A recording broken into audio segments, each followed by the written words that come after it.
Election అప్డేట్స్ను అందరికంటే ముందుగానే తెలుసుకోవాలంటే ఈరోజే ఆర్టీవీ లైవ్ యాప్ని మీ మొబైల్లో డౌన్లోడ్ చేసుకోండి. వాళ్ళు చెప్తూ ఉన్నాడు సాగునీరు ఇస్తా తాగునీరు ఇస్తానని వాళ్ళ అన్న ఏదో మీడియాలో చెప్తూ ఉన్నాడు. 5 సంవత్సరాలు బట్టి ఆయన తీరలేదా? 2.5 సంవత్సరాలు అవుతుంది జగన్మోహన్ రెడ్డి గారు ఇంటింటికి కుళాయి పథకం ఓపెన్ చేసి. 2 రోజులు బట్టి ఏం చేసావు? 2.5 సంవత్సరాలు బట్టి ఎమ్మెల్యేగా నువ్వు లేవా? అప్పుడే టీడీపీలోకి వెళ్ళిపోయాడు 2.5 సంవత్సరాల క్రితమే. ఆ రోజున చేయలేని ఇవాళ వచ్చేస్తావా? మా గవర్నమెంట్ వస్తుంది, మేము వచ్చిన 2 నెలల దగ్గర నుంచే ఈ నియోజకవర్గంలో తాగునీరు సమస్య అనేది ప్రతి ఒక్కరు కూడా ప్రతి ఒక్క ఇంటికి కూడా ఇస్తాము. ప్రతి ఒక్క ఈ ఇబ్రహీంపట్నం ఏరియాలో నువ్వు చెప్తూ ఉన్నావు కదా, నువ్వు 8,000 కోట్లు సంపాదించామని జగన్ సార్ చెప్తూ ఉన్నారు కదా, బూడిద. ఆ బూడిదికి వెళ్ళే కూడా నేను అడుగు కూడా పెట్టను నీకు. మళ్ళీ నువ్వు నీ బామ్మద్దు మళ్ళీ ఇప్పుడు కూడా నువ్వే ప్రజెంట్ నువ్వు కూడా అన్నారు. ఒక పేద ప్రజలు అక్కడ ఉన్న లారీ వాళ్ళని కూడా ఇబ్బంది పెట్టకుండా నేను ఆ పేద ప్రజలు లారీ వాళ్ళు అందరూ కూడా ఆ లారీల మీద ప్రతి ఒక్క ఓనర్లు కూడా చెప్తూ ఉన్నా, రేపు మన గవర్నమెంట్ వస్తుంది నేను రాగానే ప్రతి ఒక్కరికి కూడా ఈ గ్రామంలో ఉండే ఆ ఏరియాలో ఉండే ప్రతి ఒక్కరికి కూడా వాళ్ళకే ప్రయారిటీ ఇస్తా, వాళ్ళనే కోరుకోమని చెప్తా. అదే కూడా ప్రైవేట్గా ఎవరిని కూడా నేను మిషన్లు పెట్టించను.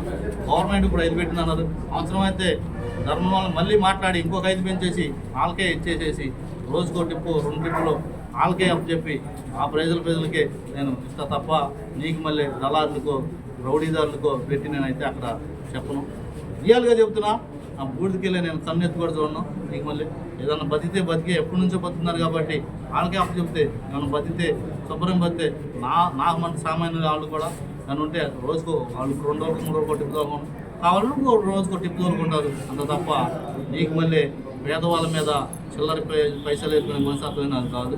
రేపు రాబోయే రోజుల్లో కూడా ఈ ఇబ్రహీంపట్నం కాన్స్టిట్యున్సీ మొత్తంలో కూడా ఇక్కడ మండలంలో ఏ సమస్య ఉన్నా కానీ నేను దాన్ని ఎదుర్కొన్నా సిద్ధంగా ఉంటాను. ప్రతి ఒక్కళ్ళు కూడా సపోర్ట్ ఇస్తా. నాకు కార్యకర్తలు కానీ పెద్దలు కానీ మీడియా మిత్రులు కానీ అందరూ కూడా సపోర్ట్ ఇస్తా. ఏ బాబుని బతులాడుకుండా నేను వస్తుంటే రాజకీయం చేసుకుంటా నా మీద నువ్వు చెప్పేది ప్రజలు తెలీదా? ప్రజలు తెలీదా ఎవరు డబ్బులు ఇసుకుంటున్నారో? రోజుకు ఒక నాయకులను ఎవరు కొంటున్నారు అని. నాయకులు నువ్వు కొనుక్కుంటున్నావు, జనం నన్ను కొనుక్కున్నారు. నేను జనం అమ్ముతున్నా, నువ్వు నాయకులు అమ్ముతున్నావు. నీకు నాకు సంబంధం అదే కదా. ప్రజలప్పుడు నేను ఉన్నాను, నాయకులప్పుడు నువ్వు ఉన్నావు. నీకు నాయకత్వం కావాలి, నాకు ప్రజలు కావాలి. రాబోయే రోజుల్లో రేపు 13వ తారీఖు వాళ్ళే అందరూ కూడా ఈమెలో అందరూ కూడా తీర్పు చెప్తారు. ఎంత దుర్మార్గుడికి ఎంత దుర్మార్గ ఆలోచనకి నేనైతే ఎప్పుడు కూడా ఊపించలా. కానీ ఎట్లాంటి వాళ్ళని అయితే నిజస్వత ప్రజలు అయితే ఎక్కడ కూడా క్షమించారు. లేదా నాకు పని చేస్తున్నప్పుడు నాగిరెడ్డి గారు వచ్చారు. నాగిరెడ్డి గారి పేరు ఎక్కడ చెప్పానని ఏ పోలీస్ స్టేషన్ చూపించమని ఆయన ఉండేది అమెరికాలో వారంలో. అట్లాంటి వాళ్ళు పెద్దలు పేదవాడి కోసం సపోర్ట్ ఇవ్వడం కోసం పెద్దలు వచ్చారు. ఈయనకి మళ్ళీ పెట్టిన దానికోసం పేదవాళ్ళని తొత్తుకుంటే అవ్వలేదు కదా. పేదవాడిని పైకి తీసుకొస్తాం వల్ల 4 పెద్దలు వచ్చారు కదా. వాళ్ళు మంచివాళ్ళ? 4 పేదవాళ్ళని నాశనం చేసే వీళ్ళు మంచివాళ్ళ? ఎవరు మంచివాళ్ళు? ఎవరు చేస్తున్నారు వాళ్ళ రాజకీయం? ఆయన చేస్తున్నారు, మేము చేస్తున్నావా?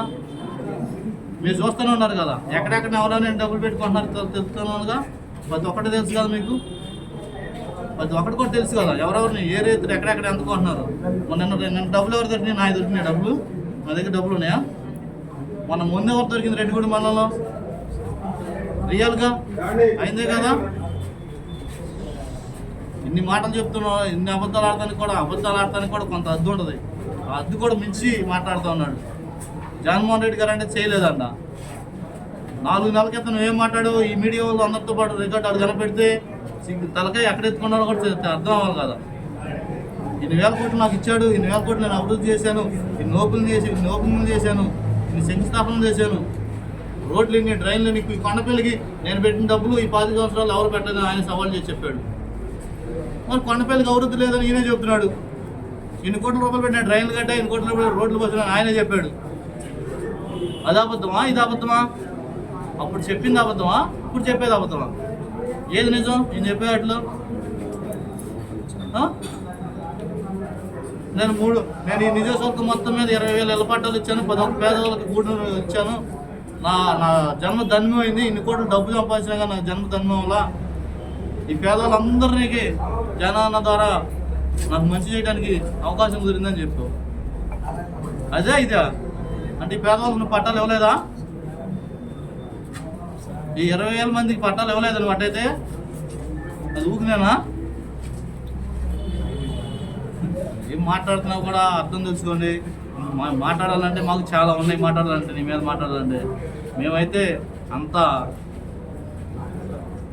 ఇదైతే మా దగ్గర అయితే లేదు. అంత మా చెత్త మనస్తత్వం కూడా మాది కాదు. వాస్తవం చెప్పాలంటే చెత్త రాజకీయం, చెత్త మనస్తత్వం. నా మీద ఏం పెట్టించాడు? నేను సరిగ్గా దబాలా నలుగురు ఉంటేనే కూడా వాళ్ళకి తెలియని వ్యక్తి నేను దబాలు మాట్లాడాను. నాకున్న ఇది ఏంటంటే ఆ వ్యక్తి తెలిసిన వ్యక్తి అయితే అనుకో నేనే వెళ్ళి మాట్లాడిస్తాను. ఆ వ్యక్తి ఎవరైనా కొత్త వ్యక్తి అనుకో ఆ వ్యక్తిని తెలిసేదాకా నేను దబాలు మాట్లాడలేను. ఇట్లా నాకు రకరకాలు పుట్టించాడు. రాజకీయాలు పోతే ఇలా ఉంటాయి అనేది ఇంతవరకు ఆర్నారమూర్తి గారు ఇటు సినిమాలు తెస్తుంటే లేదు ఆడటం కోసం తెస్తున్నారు, ఇవన్నీ పిట్లని ఇట్లా పెడుతున్నారు అనుకున్నా. కానీ ఇది నిజమని ఇవాళ ఈ వసంత కృష్ణ ప్రసాద్ వల్ల ఎట్లాంటి వాళ్ళ వల్ల నిజమైతే జరిగి ఉండొచ్చు. ఇలాంటి వాళ్ళు ఉంటే ఏముంది మరి? అది ఇవాళ రికార్డుగా నాకే కనపడింది. అది రియల్గా ఇట్లాంటి వాళ్ళ గురించే ఆ రోజున దాసనారాయణ కానీ ఆర్నారమూర్తి గారు కానీ వీళ్ళందరూ కూడా సినిమాలు తెస్తుంటే నేను ఏంటనుకున్నా. కానీ ఇట్లాంటి వాళ్ళు అయితే ఉన్నారు, పేదవాళ్ళని హింసించే వాళ్ళు ఉన్నారు, ఇట్లా పేదవాళ్ళ మీద ప్రతి ఒక్కటి కూడా పొరజల్లే వాళ్ళు ఉన్నారు. నమస్తే అండి. ఇది వ్యాపారం గురించి కాదు, ఓటు గురించి. ఎన్నికల్లో ఓటు వేయడం మన హక్కు మాత్రమే కాదు, కర్తవ్యం. ఎంతో మంది మహా నేతలు శ్రమించి ప్రాణత్యాగం చేసి ఈ అవకాశాన్ని మనకిప్పించారు. అందరూ ఓటు వేద్దాం. ఎందుకంటే ఓటు హక్కు ఊరికే రాదు. నా ఓటు ఎవరికో తెలుసా? అది సీక్రెట్ అండి.